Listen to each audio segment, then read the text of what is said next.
그 아까 애리조나 작가 이야기해 주셨는데 TSMC도 어찌됐든 간에 뭐 대만에만 두지는 않고 이제 미국 본진으로 또 자의반 타의반 들어갈 수밖에 없는 상황인 거잖아요.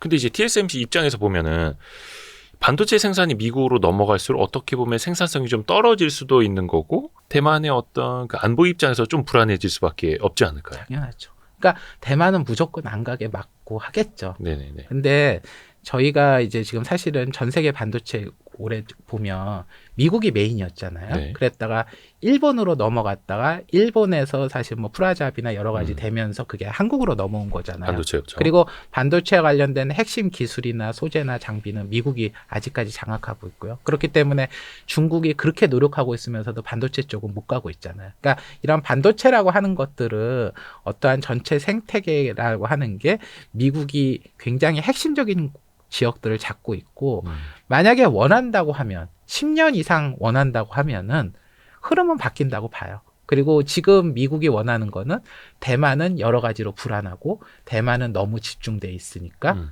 사실 여기 플러스 더하면 대만과 한국운이겠죠. 한국까지. 예, 그렇기 때문에 이거를 분산하자. 일부는 미국으로도 가져오고 일부는 일본으로도 가져가고 일본은 동남아도 가서 분산을 해서 리스크를 분산시키게 가자. 그리고 그게 미국의 국익과 국가안보에 유리하다. 그리고 미국의 적성 국가인 지역한테는 이거를 최대한 유출을 막게 하자. 그런데 대만은 애매한 위치에 있다. 근데 우리 입장에서 보면 예. 대만이 지정학적으로 불안하니까 그러면 TSMC 물량을 좀 한국으로 좀 돌리면 되는 거 아니야라고 생각을 하는데 그거는 우리 입장에서 보는 거고 예. 미국 입장에서 보면 대만이 불안한 거나 한국이 불안한 거나 비슷하다 뭐 이런 대만이 더 위험하죠. 시각이. 대만이 더 위험하지만 한국도 위험하고 그리고 한국도 메모리가 너무 집중이 돼 있던 거죠. 예, 근데 예전에는 그 메모리 그거 뭐 그렇게 크게 중요하지 않고 마이크론이 미국에도 있고요. 근데 이제 아까 말씀드렸지만 반도체가 이제 메모리, CPU, GPU가 따로 노는 게 아니라 하나로 도는 거예요. 예. 그러면은 그 메모리 HBM 같은 것들을 과연 마이크론이 없이 삼성전자와 하이닉스만 갖게 되면은 이제 앞으로 고급 반도체들도 생산을 못 하는 거잖아요.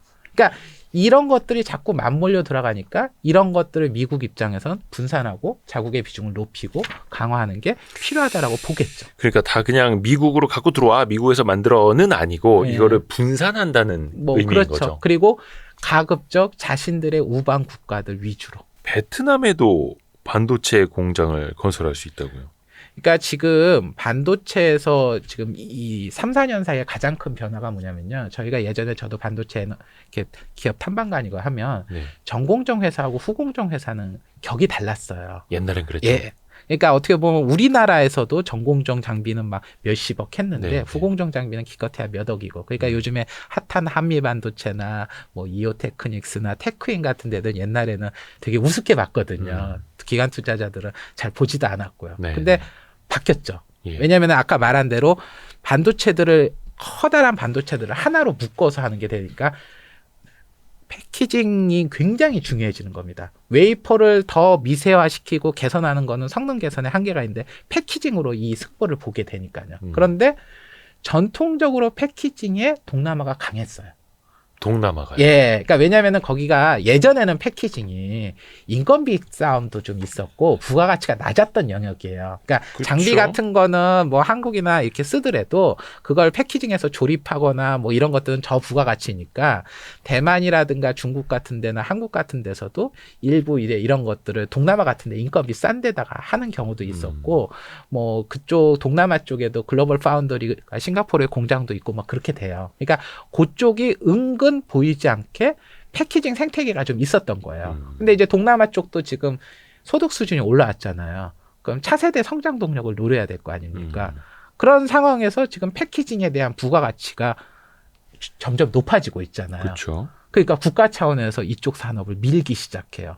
인텔이라든가 글로벌 파운드리의 첨단 패키징 공장들이나 이런 것들을 유치하고 이것들을 키워가고 하는 거죠. 특히 베트남 같은 경우에는 반도체 산업을 미래 성장 동력으로 보고서 굉장히 크게 키우고 있거든요. 그리고 이런 것들을 보기에 엔비디아 같은 회사들도 TSMC나 대만에만 집중을 하는 게 아니라 이런 지역으로 뭔가 확산하고 여기에 이제 젊은 인재들도 많으니까 여기에 반도체 인력이라든가 이런 것도 협업하는 거 하고 그래서 어떻게 보면은 엔비디아의 젠슨 왕이 최근에 동남아 쪽도 다 순방을 해서 주요 국가별로 반도체 지원과 여기에 데이터 센터라든가 반도체 지원을 하는 여러 가지를 정상들하고 협의를 해서 논의를 하고 했거든요. 그러니까 그런 것들의 국가적 수요가 맞물리고 근데 여기에 미국의 수요도 맞는 거예요. 왜냐하면은 지금 패키징의 굉장히 많은 부분이 대만에 집중이 돼 있거든요. 네네. 그리고 지금 저희가 아까 엔비디아의 그 공정 반도체가 굉장히 비싼데 네. 생산에서 지금 두 가지 병목이 있다고 얘기를 해요. 하나는 한국의 HBM. 여기가 첫 번째 병목이고 두 번째는 그 모든 것들을 가져온 다음에 그걸 하나로 패키징하는 거를 대만의 TSMC에서 해요. 네.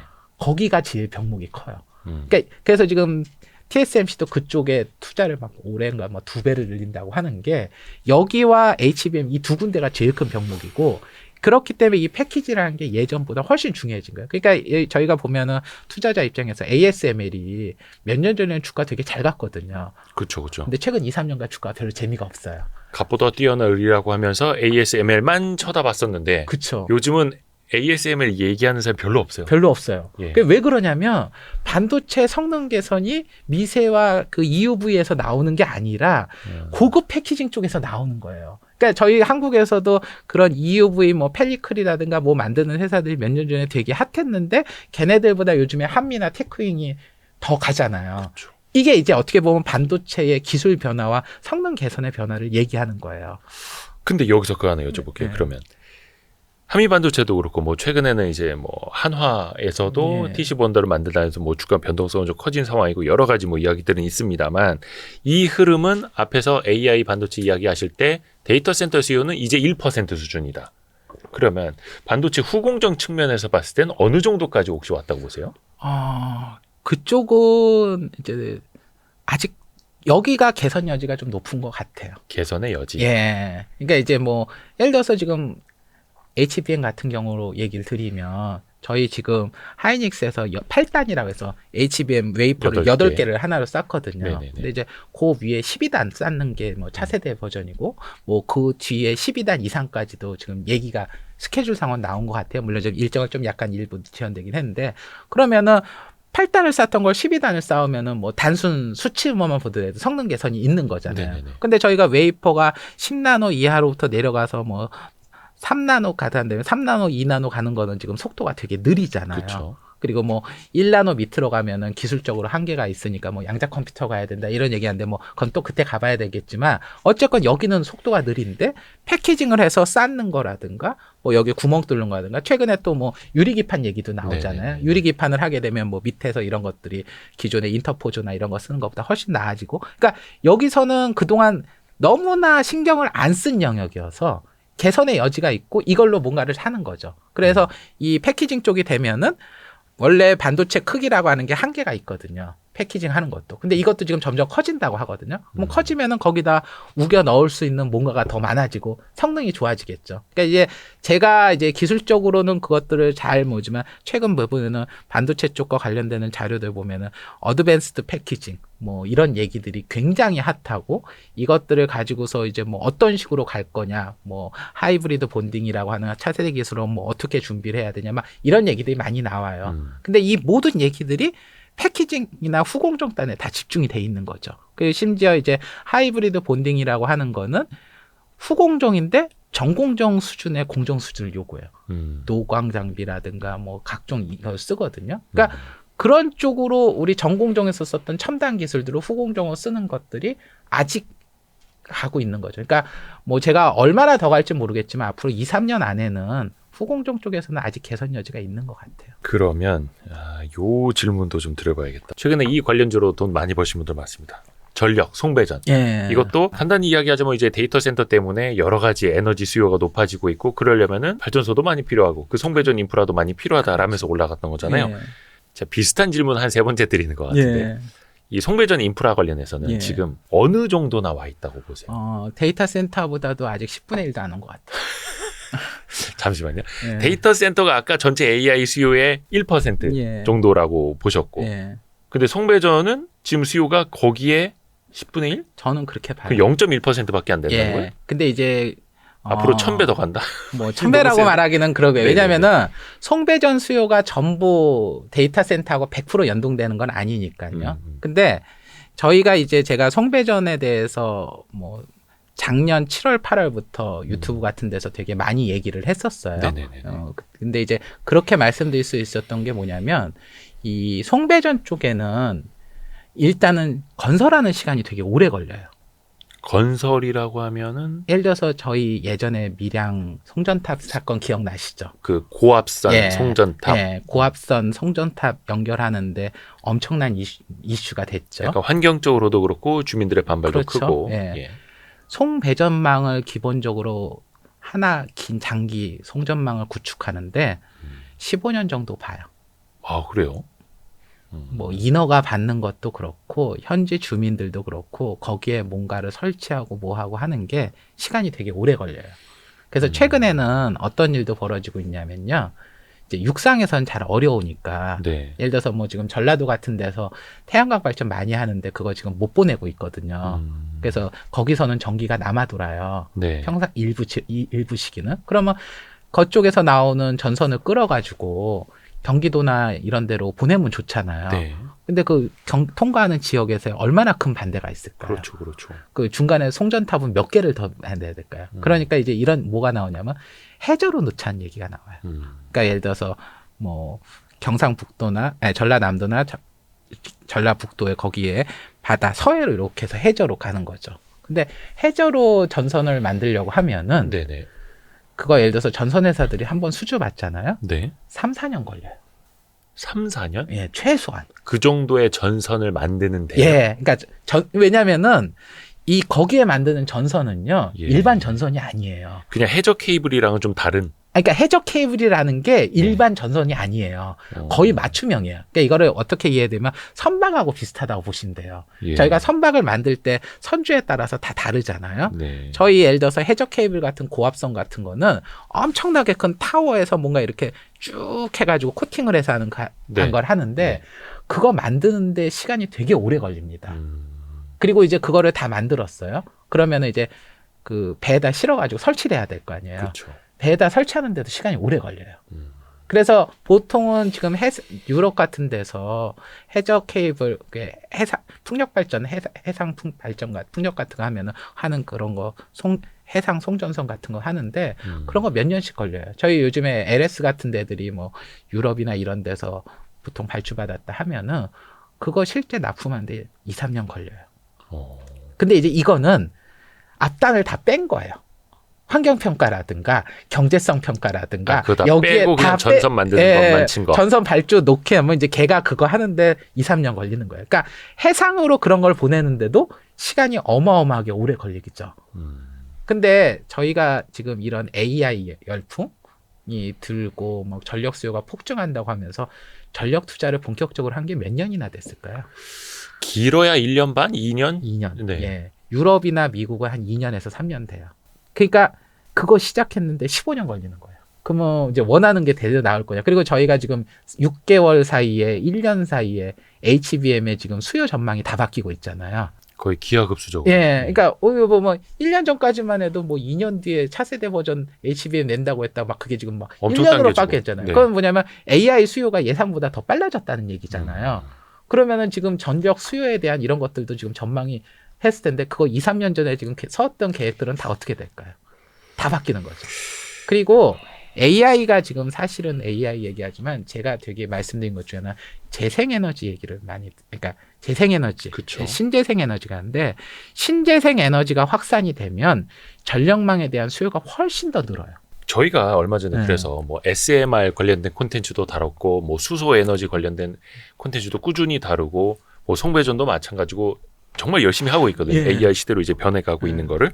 근데 생각이 들어보면은 아니 뭐 원전도 그렇고 소형 원전도 그렇고 뭐 수소도 그렇고 에너지 그러면 다 좋대. 다 좋대요. 다 필요하대. 예, 다 필요해요. 실제로 근데 그럴까요? 그러니까- 뭐가 정말 그래서 이거 쇼티지 나고 뭐 전력도 모자라고 뭐도 모자라니까 지금 일단 제가 다 왜 필요한 그런 상황이. 왜 그러냐면 예. 그러니까 우리가 3, 4년 전까지만 해도 그렇게까지 생각을 안 했어요. 미국이나 유럽에서도. 그러니까 네. 이제 유럽에서도 원전은 좀 더러운 거니까 좀 빼고 뭐 뭐는 위험하니까 뭐 하고 빼고. 뭐 미국도 뭐 굳이 원전을 지어야 되나 그 전에 이런 2년 상황을 전까지만 하더라도 이 AI 열풍 불기 전에 그린 인프라에 음. 그 아리백에 원전을 넣네 맞네 막 이런 그렇죠. 걸로 싸우고 있었고. 지금 근데 아까 제가 말씀드렸잖아요. AI나 데이터 센터의 사용량이 지금 사용량하고 비교도 안 될 정도로 늘어나는 거예요. 우리 지금 텍스트 가지고 AI 학습하고 있어요. 네. 근데 실시간어 동영상 이미지 데이터를 받아가지고 하는 거예요. 그리고 예를 들어서 지금 자율주행차가 돌아가고 자율주행차는 먼 미래일 수 있지만 공장이라고 하는 한정된 공간에서 들어가는 로봇들은 이미 테슬라 공장에서 구현하고 있고 지금 현대차도 이미 그런 것들을 구현하고 있고 조지아 공장은 그렇게 짓고 있고 울산 전기차 공장도 그렇게 짓고 있고요. 지금 BMW라든가 이런 데들도 이미 그런 공장을 졌어요. 그럼 네. 그 한정된 공간 안에서 데이터들 받아가지고 하는 것들은 이미 공장 가동이 되고 있어요. 그러니까 이런 것들이 앞으로 전 세계 공장으로 다 확산되면 그것들 학습하고 데이터하는 사용량이 얼마나 늘어날까요? 그런데 AI와 데이터 센터의 가장 큰 문제는 뭐냐면 전기를 미친 듯이 잡아먹는다는 거예요. 그렇죠. 그리고 더 큰 문제는 전기만 먹는 기기라는 거예요. 전기만 먹는 기계요? 기계. 이게 보세요. 예전에 우리가 철강 그 제철소에서 용광로에서 철을 만든다고 하죠. 네. 그러면 이걸 녹여야 되잖아요. 예, 예. 이거는 예를 들어서 석유를 떼어서 녹일 수도 있고 석탄을 떼어서 녹일 수도 있고 네네네. 전기로로 녹일 수도 있어요. 그렇죠. 그러니까 이거는 상황에 따라서 선택이 가능해요. 데이터 센터한테 가서 석유를 갖다 집어넣거나 석탄을 집어넣거나 얘는 작동 안 돼요. 얘는 전기로만 해요. 석탄과 석유를 하고 싶으면 전기로 한번 바꾼 다음에 가야 돼요. 그렇죠. 근데 전기로 바로 집어넣는 거하고 한번 바뀌고 가고 송배전하는 동안에 또 손실이 있죠. 네네네. 근데 AI는 전기만 먹는 애예요. 근데 지금 AI가 전기를 얼마나 먹을까요? 미국 전체 전력의 벌써 2%가 돼요. 네. 그리고 지금 우리나라 같은 경우에도 여기가 지금 전기 수요가 엄청나요. 근데 지금 제가 판단한 거 아까 말씀드린 것처럼 공장이 다 AI여야 되고 군이 다 AI여야 되고 우주통신호 실시간으로 지상에 있는 것들 다 테크해서 AI로 돌려서 가려고 하면 당연히 반도체 성능이나 이런 거에서 그 지금 사용량만큼 늘지는 않겠지만 AI가 어마어마하게 필요하겠죠. 전기가. 모든 공장을 돌아가는 모든 시스템이 다 AI로 학습된 로봇이 실시간으로 가는 거예요. 그리고 거기 있는 로봇들은 뭘로 가동되나요? 다 전기로 가요. 그렇죠. 요즘 충전도 유압식 해야 안 돼요. 유압식. 거기에 센서 다 전기로 가동돼요. 돼요. 네. 전기 카메라로 그러니까 센서라든가 카메라가 다 전기로 가동되는 거예요. 네네네. 그러니까 이제 앞으로 공장에서요 전기 사용량이 미친 듯이 폭증할 거예요. 그리고 이보다 저희가 더 현실적으로 느끼는 게 뭐냐면 전기차예요. 그렇죠. 전기차가 일반 가전제품보다 전기를 엄청 잡아먹는 거 아시죠? 그런데 지금 주요 국가들은요, 한국은 빼고요, 한국은 약하지만 유럽이나 미국 같은 데는 전체 신차 판매량의 이미 10%가 넘었어요. 전기차가. 예. 근데 전기차를 하면은 그 전기차 충전이 얼마나 많은 전기를 잡아먹을까요? 옛날에는 그냥 석유 갖다 떼면 되고 가스 갖다 집어넣으면 되는데 이제 그게 안 되는 거예요. 근데 보통 점유율이 10%가 넘어가면 그때부터 사용량이 폭증한다고 얘기를 해요. 중국 같은 데는 그게 더 넘었었어요. 그래서 네. 중국에서도 전기 사용량이 폭증하고 있을 거예요. 근데 이것들을 그냥 차에다가 석유를 집어넣어서 안 돼요. 석탄을 집어넣어서 안 돼요. 다 전기로 해야 돼요. 그렇죠. 더군다나 얘가 앞으로 AI로 학습해서 자율주행한다면 거기 컴퓨터가 들어갈 거 아니에요. 전기 사용량이 더 늘어나겠죠. 이런 것들을 생각을 하면은 저희가 지금 전기 사용량이라 하는 게 예측하는 범위를 넘어갈 수 있어요. 그래서 최근에 일론 머스크라든가 주요 IT 그루들이 지금 앞으로는 전기다. 감당이 안 된다. 그러니까 그런 거 트위터로 한번 올릴 때마다 송배전 관련주들이 또 신고가 가고. 예. 근데 그거 역시 이제 시작이다라고 보시는 거고. 근데 이제 여기서는 좀 야. 요거는 제가 말씀을 드리고 갈게요. 네네네. 송배전 수요는 이제 시작인 건 맞아요. 네. 그런데 그 수혜를 꼭 지금의 기업이 앞으로 계속 볼지는 좀 더 고민이 돼요. 왜냐면은 지금은 당장 급해요. 그런데 최근에 이제 미국 전 세계의 그 송배전 투자 있잖아요. 네. 20%가 IT예요. 네. 송배전에 IT가 들어가요. AI가 들어가고. 이해 가세요?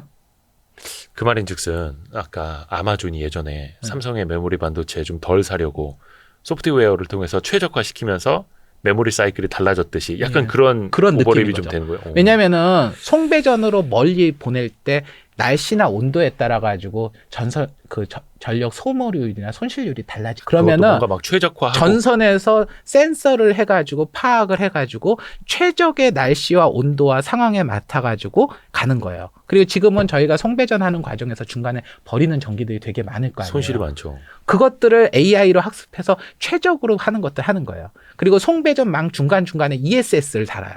그래서 중간에 여기다 잠깐 저장을 해놨다가 보낸다든가, 그럼 그것들을 저장하고 보내고 얼마를 하는 것들을 AI가 학습하든가, 이런 식의 데이터를 하거나 변전소를 무인으로 각동해가지고 돌아가요. 미국에는 이미 무인 변전소가 이미 실용화 단계로 돌아서고 있어요.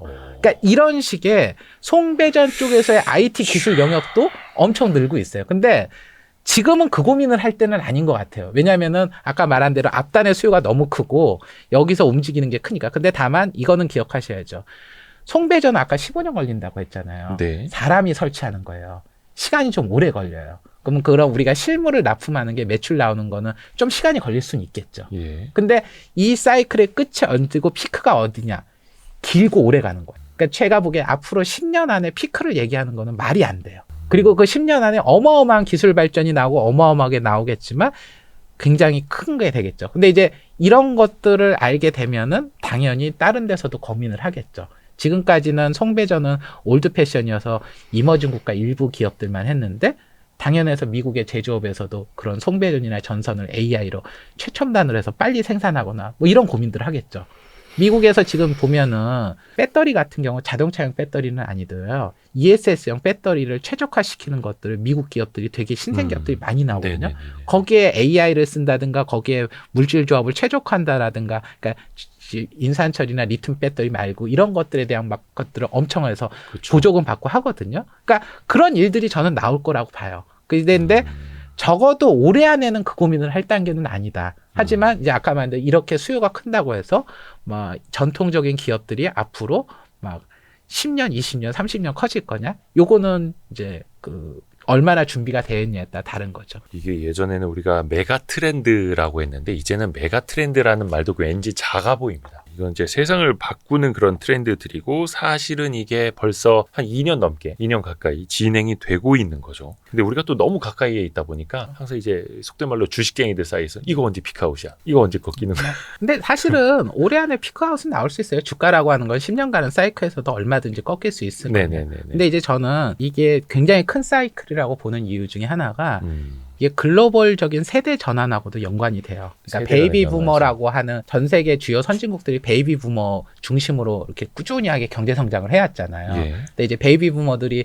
일본이 먼저 은퇴하거나 노령화됐고 이제 일본을 제외한 주요 국가들이 은퇴하거나 나오고 MZ 세대라고 하는 밀레니얼 세대들이 이제 직장 취업한 지 5년, 10년 정도 되는 친구들이잖아요. 네. 이 친구들은 디지털 기반이 익숙하고 그렇죠. 뭔가 이 사람들한테 막 험한 일 시켜서 잘 안 통하고 공정이라든가 이런 거 중요하고, 심지어 이게 인터넷을 통해 가지고 뭐 남미라든가 아프리카라든가 페루나 이런 데들도 다 월급 수준, 소득 수준이 낮아도 다 인터넷에서 생각을 공유하고 공정을 얘기하거든요. 네. 그래서 최근에 뭐 예를 들어서 구리광산 같은 경우 파나마에서 대규모로 폐쇄됐던 게 거기에서 지금 현지 그런 오염물질 많이 나와서 하고, 멕시코나 뭐 칠레나 이런 데서 지금 중국이 가져갔던 리튬 광산 같은 거 국유화시키는데 막 국민들의 지지가 높고 이런 얘기들이 나오거든요. 옛날에는 이렇게 돈 이렇게 몇 푼 주고 되는 게 아니에요. 그렇기 때문에 전반적인 생산성 개선, 그러면서도 예전에는 이머징 국가나 이런 데서 대충 노동을 넘기고 하는 것들이 아닌 공정하고 페어하면서도 생산성 높은 것들이 필요하고, 그게 어떻게 보면 AI라든가 이런 것들에 의해서 나오는 거죠. 그리고 이것들은 우리가 이제 예전에는 그런 것들이나 험하거나 더러운 거는 못 사는 국가로 다 보내면 됐지만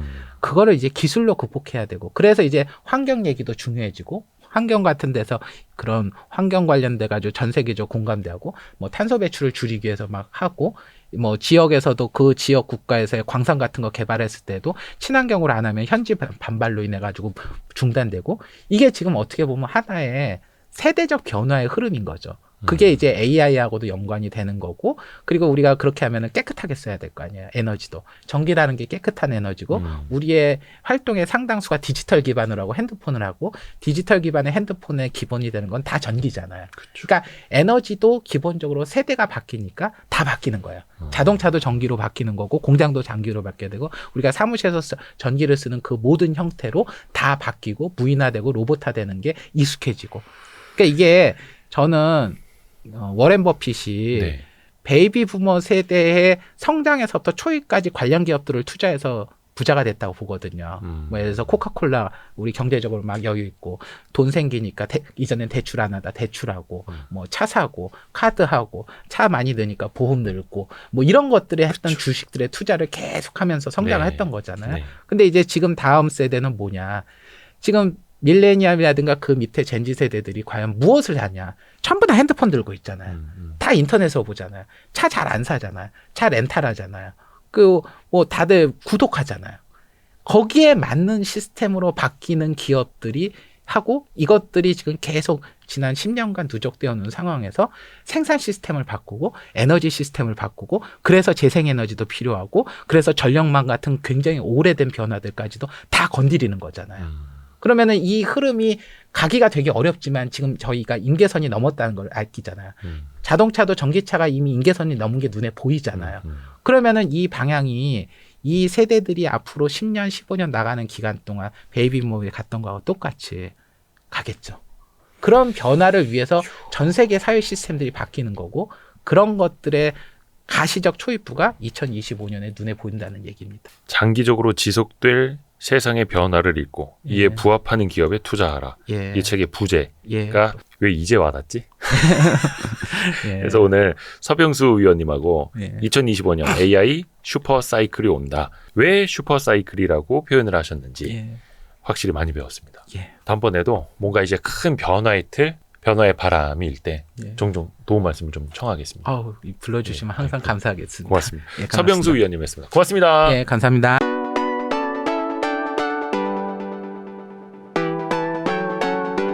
원래 저는 피부 장비 미용 이런 것들에 궁금증이 굉장히 많아요. 덕업일치라고 보시면 될 것 같아요. 얼굴 피부에만 연간 3만 원 이상. 네. 시술을 여러 번 받아보면은 될 것 같다, 안 될 것 같다, 감이 와요. 내가 직접 몸으로 가서 시술을 해보는 게 결국에는 피부 미용 섹터에 있어서는 남들이 가지지 못하는 엣지가 되는 거죠.